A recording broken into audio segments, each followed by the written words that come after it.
Welcome to the Hockey Writers Maple Leafs Lounge, a weekly show from our Toronto Maple Leafs writing crew, bringing you the latest news, rumors, trades, player grades, prospects, and much more. From training camp to the playoffs, from draft day to the trade deadline, our team covers everything that happens with the blue and white. Come on in and pull up a chair. Welcome to the Maple Leafs Lounge.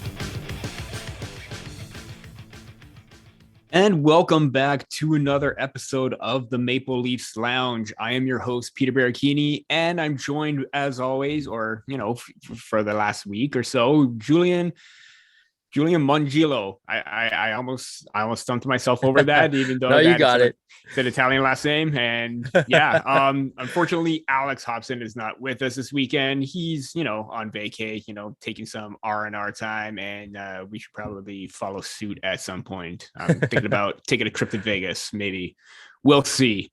Before we get into the show, this week's episode is once again brought to you in part by Morning Skate, a daily newsletter delivered to your mailbox Monday to Friday, which is jam-packed of all the best hockey information and stuff on the planet. You get your daily dose of news, rumors, history, funnies, quizzes, just to name a few things that you'll get when you sign up for morningskate.io, and as well as articles brought to you by the staff at the Hockey Writers.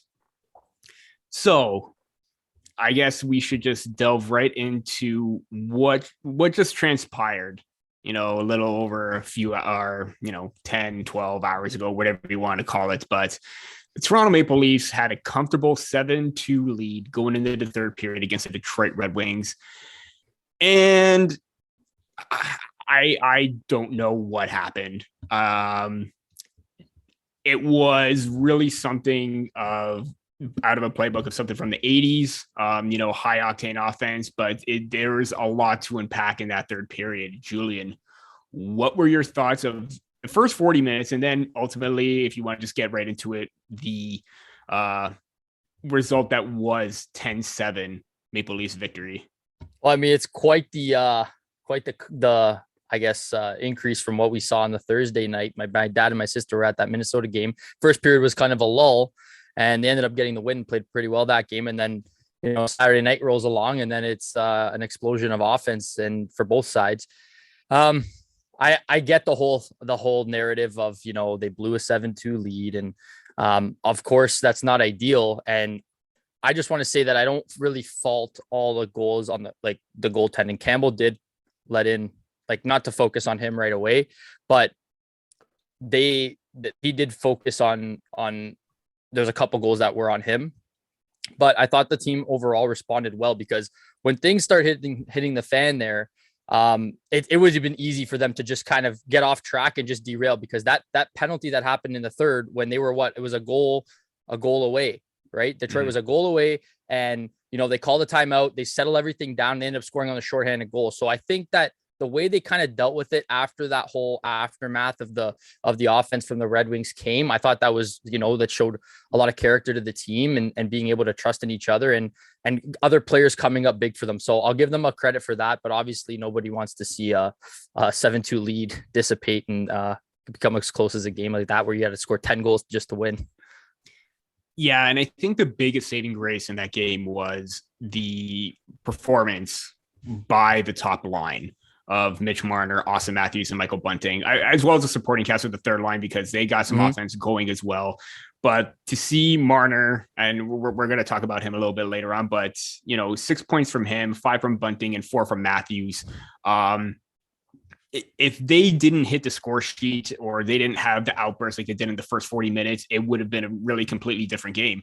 And that is, really something to look at, because that line itself had a shot attempts for percentage, or Corsi for, of 70.27 when Mitch Marner was with Matthews and Bunting on that line. So they were dominant from beginning to end, and I think that was very important for them. And you mentioned the response too. I think even when things were down, they didn't look out of it, and despite some major question marks in the crease right now, and it was something that, Leafs fans were up in arms about. There was panic, to say the least, especially if you were online.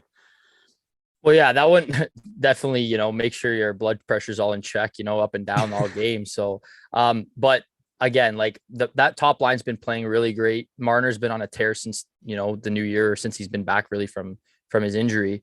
But Bunting's been a pleasant surprise. Probably, if I'm not sure if he'll win the Calder, I think he should be definitely in the conversation. And it's just, like it's just the whole matter that he actually played in the NHL before. I think he won't win it for that reason. But I think he should definitely be there if it's legally that he's allowed to be. So I think he has a good shot at actually winning it. But you need more. Like Nylander kind of gets on the board again. He hasn't been playing like he usually has been.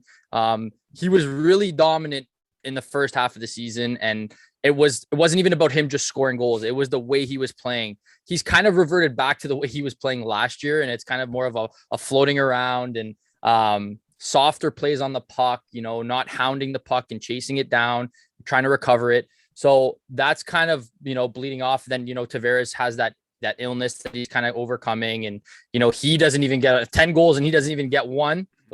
So things are really biting him right now. And I mean, once everything kind of comes together, I think it'll be okay.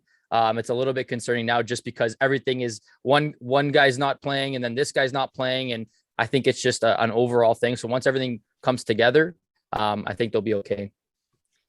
It's a good thing that they won, because we would have heard that, how a 4-1 lead, or it was 4-1, it was 3-1. We would have heard it was 7-2 and it was a 5-goal lead. So, I mean, we're still probably going to hear it no matter what. And Steve Dangle during his live stream said it best: win or lose, this is probably the most humiliating game of the season, considering the fact that they did have a big lead. More humiliating than that game against the Pittsburgh Penguins and other ones throughout the season. But yeah, just thankful we got the win. That's the main important thing right now. Yeah. Speaking of concerns, the goaltending was by far the most, I would say, important talking points of that game. And you would think that, 5-goal lead heading into the third period, Campbell finished the game, 20 saves, 25 shots against, 6.82 goals against average, 800 save percentage. Mrazek came in relief with 2 goals against, made 6 saves on 8 shots, and 8 goals against average, 750 save percentage. He gets the win, right? He got the win. Yeah. There should be, is there going to be some cause for concerns right now in regards to both Campbell and Mrazek, considering that, Mrazek came in a very tough situation, but Campbell throughout the game made some mistakes, especially on the second one, giving up a rebound on the first goal, letting that puck find its way on the third one, and it just fell apart from there for Campbell.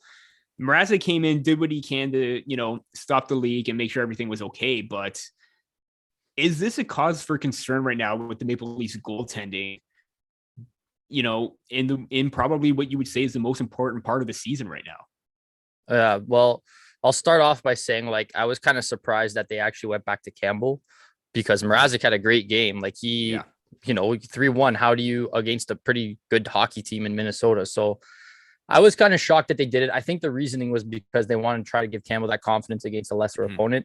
So I get all that, but Campbell doesn't have to. I think the second goal was where Campbell doesn't have to really come out of that net. You're at a 7-2 lead. You don't even need to come out of that net to play the puck. Just stay there, do your job, make sure you lock it down. That's all you got to do. And it just seemed like from that point, everything kind of piled on top of him. A lot of there's about 5 goals that were tipping. So I'm not going to say it's all the goaltending. Those are kind of tough plays. Whether they were off of their own defenseman stick, a couple skates, all deflections. I think a common theme is the defense in general has to do a better job tying up sticks. I always see loose sticks on offense, or on the offensive players, I should say. But I think that's kind of problematic, but I mean, those are going to happen, but you could just see Campbell's that what was it, the 5th goal where he, off the side of the net, he makes that save almost all the time. So I don't blame Keefe for what he did, pulling him there. And obviously Mrazek, tough situation. He just has to be damage control, and the crowd's into it, and they got their legs now, and the Leafs are on their heels. So I think he did a good job considering what he walked into. But I think that he should have been the one to get the start in Detroit and from the start of it. So I think the whole being was not trying to get Campbell's confidence so low where it's already damaged. He's let in 6 goals, or sorry, I think 5 goals or more in 6 of his last 12 games. So that's not great. Yeah.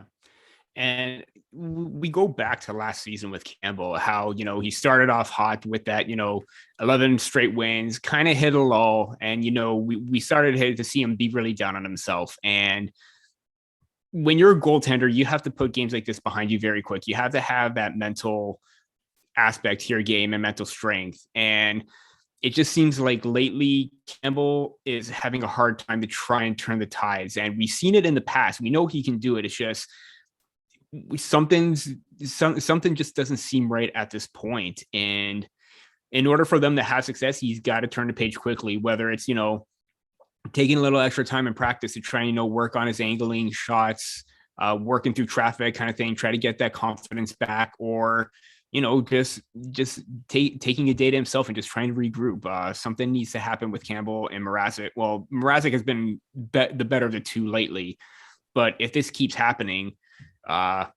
maybe there should be a change in philosophy heading into the deadline where maybe goaltending can be a priority, or it all depends on what's going to happen, whether Dubas feels it is a issue or not. But with goaltending like that, what we've seen in the past month or so, it's definitely hard not to have that as a concern at the back of your mind.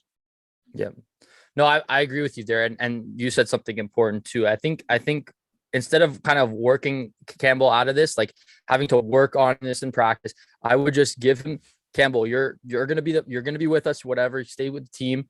Mrazek's going to get the starts this week. Lay it out on the line, take your time, step away, regroup mentally, and just don't worry about the game right now. Try to practice with us and just calm everything down. I think that would go a long way, especially this point in the season, going down to the final stretch, because I think that mental toughness that he needs to kind of come back down to, everything's been piling up on him lately, and he knows he hasn't been playing well, and the media is on top of him too. So I would just kind of nip it in the butt now and just get him to take a little bit of a break, and give Mrazek the starts. Call up a goalie if you need, Hutchinson or Wall, help on the big club. But I agree with you. I think that if they can't get out of this, like, a guy I look to kind of target is Braden Holtby, just more of a calming presence, playoff experience. He's been a Vezina Trophy winner. He has that kind of, that, I guess, persona, just a calming presence that he has. So, and he's done it before. Cheaper deal. Dallas doesn't look like they're going anywhere. Of course there's Marc-Andre Fleury, but that cap hit is something that the Leafs would have to do some gymnastics just to get in and fit in there. So I think Holtby is a guy that they should target, because anybody else is along the same caliber, but they don't come with that resume. So I think that's what makes Holtby a unique addition that they could kind of look for, and maybe even look to re-sign right next year on a cheaper deal, because he's only making $2 million right now. So I definitely look to that if they can't figure this out internally. Despite what his record shows, 9-10-1 this season with Dallas, 2.78 goals against, 912 save percentage. That's really good, considering the fact that he does have a losing record. There was a point at the beginning of the season where Dallas wasn't, their best, and Holtby was the one trying to get the team going in the right direction, because there were some games where he did look really great. So really good possibility to try and target if you're the Toronto Maple Leafs, or there's a guy by the name of Marc-Andre Fleury in Chicago. So I don't know if they quickly get in on the sweepstakes for him, but Braden Holtby is definitely a really good option should they try to go that route before the deadline. On a positive note, the Maple Leafs, they won 10-7, but I think the biggest factor was, obviously we talked about him at the beginning, Mitch Marner. First career hat trick, and following up with what Austin Matthews did in his first game of the season, albeit it took a little bit longer, hitting the Detroit Red Wings with the 4. Just an outstanding performance. And you talked about his ability, or we've seen Mitch Marner try to shoot the puck a little bit more, and that offensive game is starting to come around where, he's not as passive. He's more determined. He's more aggressive. Is this a change, Julian, where Mitch Marner is not becoming as predictable as what we've seen in the past in these last 2 months indicate that it's a different player that we're seeing? Yeah, no, I think his shot is very underrated. I think he made a point to say that he was going to shoot the puck more, and I mean, this is exactly what you're going to get when you shoot the puck more, right? So it's great to see that he's add that kind of to his repertoire, and he's already a skillful player. He can make passes. You found Matthews with that one on against Minnesota, that nice feed on a 2-on-1. So we know that that's all there, and it's just surprising it took him this long to get a natural hat trick, right? Like his first career hat trick this long into his career. So I mean, it's great to finally have it. He made some comments after the game, and it was a cool moment for him. And I mean, just him and Matthews together this year have been like a dynamic duo, and that's what you're going to get from them. And it's just that about them finding that depth behind them, right? Bunting's found a spot with them, and Marner's rubbing off on Bunting with that last pass he made to give it to him for his fourth one, right? So that was a great play. And that's the creativity that I think is missing on every other line. Like, I know they may not be as skillful, but I think that they're playing to their strengths, which is, make plays and be creative with the puck. And I think that's why it's so amazing to watch right now. At the moment, the Maple Leafs have 6 players in double digits in scoring. David Kampf is at 8 right now. Ilya Lyubushkin is at 9. Pierre Engvall is also at 8. And Andre Kasha hit the mark, or is already a part of that group as well with his 11. So have 6 right now. They have another 3 or 4 that can hit that mark, including Alexander Kerfoot, who has 8. So with the 6 right now, they could have 10 double-digit scores at some point. So the depth scoring is coming. But yeah, you did mention, his ability to be, more aggressive. And judging by looking at Hockey Reference, he's based on adjusted 82 games. He's on pace for 33 goals. That will set him apart, or that will be a massive, gap between his previous high of 26 in 2018-19, which cemented that, massive contract. And, everyone's complaining about the deal, and it looks like he's starting to live, or he has lived up to it at points in the past. But now we're seeing a different Mitch Marner, where that close to $11 million contract is, warranting the reason why he got it, because he is becoming a game-breaking player, more versatile, not just one-dimensional with his passing. He's getting involved defensively. And at the beginning of the season, when they tried to insert him on the power play in that bumper slot, they wanted to try and emulate the play of Braden Point. And I think right now, even though it's not in the power play, you're seeing him get to the middle of the ice at 5-on-5, and he's becoming more elusive. And I think we're starting to see the emergence of that right now.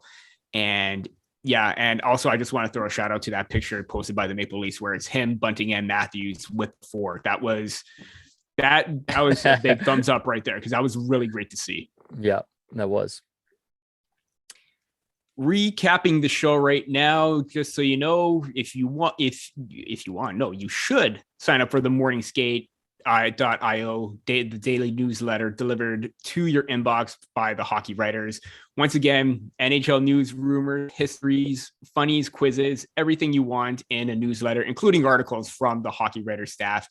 You don't want to miss it. All you got to do, type in your email, sign up, and it gets delivered to your inbox Monday to Friday.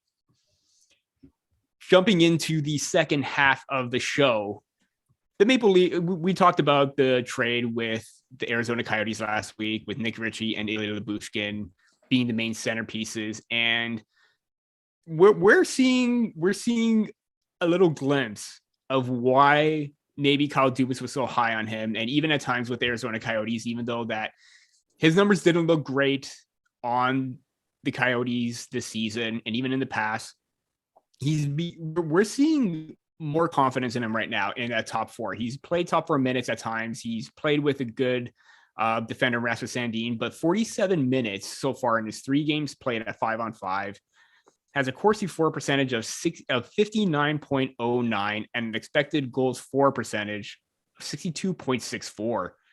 Are we seeing more than just a defensive defenseman at this point, Julian?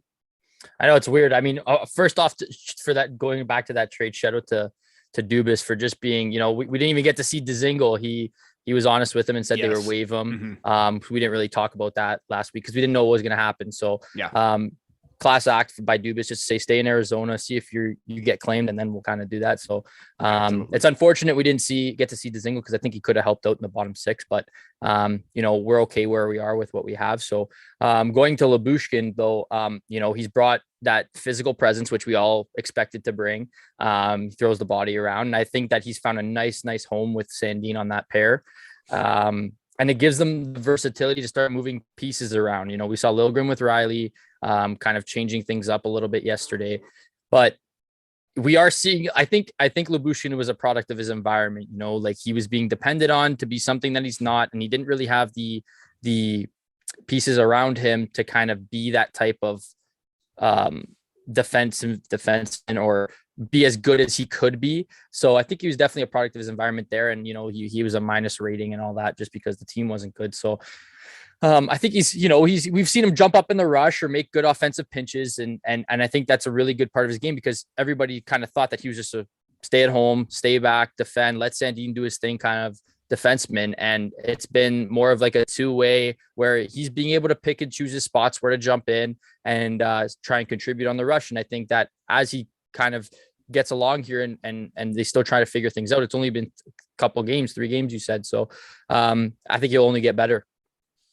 Yeah, he earned his first point as a Maple Leaf on Ilya Mikheyev's. I can't remember what goal it was because there were so many goals scored in that third period, but I believe it was at the point where it made it 8-6 for the Maple Leafs to give him that insurance. So congrats to him on earning his first point. And like you said, we're seeing someone who's more engaged and more confident in his play than maybe he was utilized in Arizona. Early on in the game, like you mentioned, his pinching and his decision-making to jump into the rush is actually very encouraging because he has a smarts. He knows when to back off too. He knows at the right time when to jump in. And a couple times he kept the play in, and even at one time made a really slick pass to Nick Robertson for a really high danger chance in the slot. So his passing's on point. And again, we've talked about Justin Holl's inconsistency, although he did have a great game with 3 assists against the Red Wings, but he's making the better decision makings that maybe they wanted Holl to continue on from last season that we're just not seeing this year. So again, Lyubushkin with his play so far, it's again, three games, small sample, but it's looking like it's going to pay off down the line. And who knows, maybe he'll turn into an offensive defenseman at some point. Yeah. I mean, I just want to say on to that point, like, Justin Holl gets back into the lineup. And people have been kind of jumping on him as well. I think he played a great game. And I think that's the importance of having him stay here. Like I'm a big, like, I loved what he did last year. He hasn't been good this year, and I admit that, but I think the importance of having him here is still more valuable than if you were to trade him away, just because of the ability that, if you lose Muzzin, what you're going to get from Holl. That he's going to, for the most part, what he's going to be able to give you. And I think that being able to have an NHL ready guy just jump in the lineup, like, and be seamless, I think it is valuable. And I'd hate to see him go. Obviously everything has a price. So the cap situation might have to figure it out that way itself. But if he could stick around and keep doing what he's doing, I think it's more valuable to keep him rather than move him.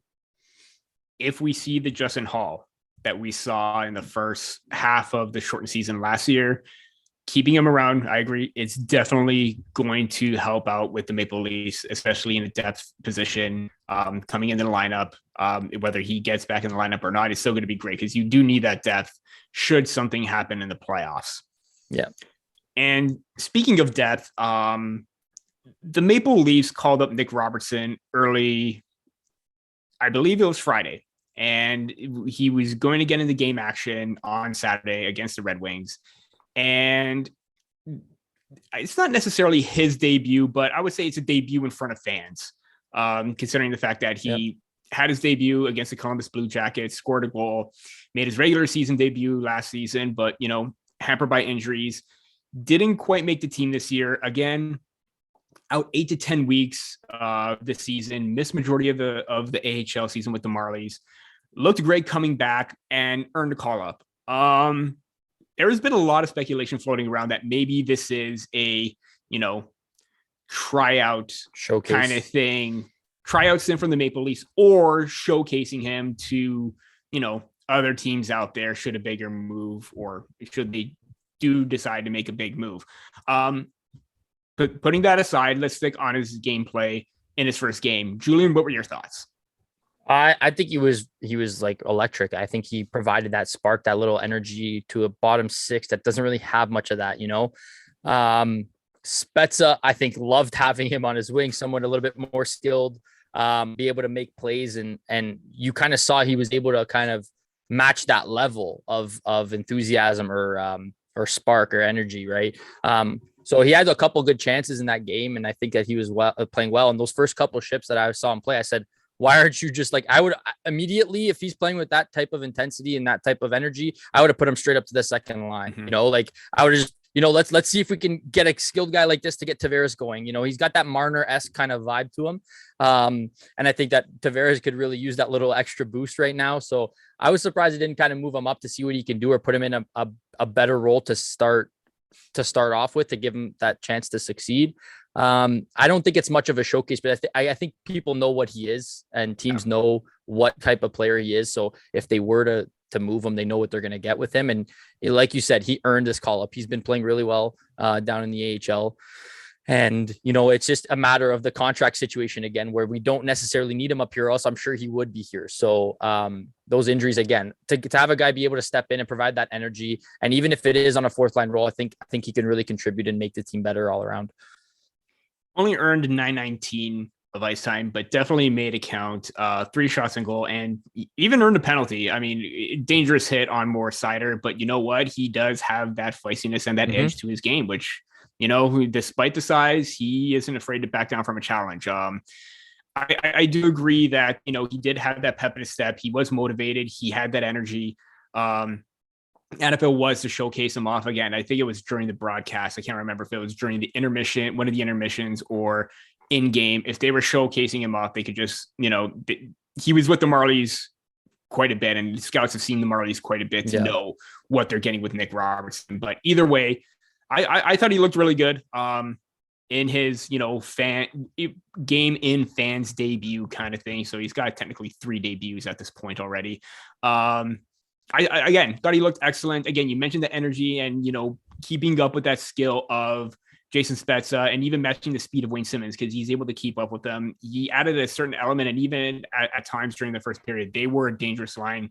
Despite no production or no points, they still had a factor in that game. And depending if he gets a second game or a second look, I would like to see Nick Robertson on that top 6, because that's a ceiling. He's going to be a top 6 winger with his shot, with his skill set and his vision and his intensity. I think that at some point they should give him that opportunity instead of, keeping him in a bottom 6 role. I think this time right now, he just came back from an injury a few weeks ago, ease him off, and then maybe even for a little bonus, start him off in that, third line role and see where he goes from there. Yeah, like Kerfoot kind of fit in well on that third line. I think that's where they want him slotted moving past the deadline. And that line there has been really good. I really like the third line, what it's brought with Kerfoot, Kempf, and Mikheyev. So to that point, then you start getting to the point where is Engvall kind of a guy that could be moved now, where, that extra one and change million that he's making can kind of help you make a move, or help you with the cap situation in order to make a move. And then you slot in Robertson there. So I think it gives them a little bit of options. I'll ask you this though, like, do you see them moving Robertson for the right price, or is he a guy that you think he's part of the future where, this guy's going to have a big role next season, and that's more important than being able to trade him for something that's going to help you now?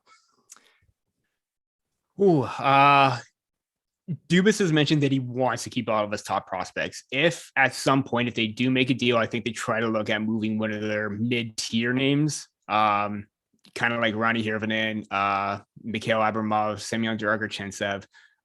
It looks like Nick Abruzzese is slowly creeping into that list of untouchable names that they want to hang on to. I think if you're any team, if the right deal comes along with the right player, right fit, right contract, that it just all the stars align with Kyle Dubas's focus and vision, especially with the cap situation that they're in, if it comes to a situation where maybe they get involved in Jacob Chikrin and you have to move a top prospect, you have to consider it. Whether that is a Nick Robertson or somebody else, I think at this point, you may want to try and hang on to Matthew Nice and Topi Niemela. I think those two are really reaching up there in terms of untouchable names or top tier prospects. But it is difficult. But if there comes a situation where even JT Miller, I think if you try to get a name like JT Miller, you have to move a top prospect no matter what, whether you like to or not. Again, that best situation, if all the stars align, I think you have to consider that. Yeah, I think I'm on kind of board with that. I think if it comes down to it, it would have to be for a top 6 forward with term for me. Yeah. In order to include Robertson. I'm not as high right now unless they do it in the offseason to take a defenseman back, because I think it would require a little bit of more manipulation in terms of moving another defenseman out.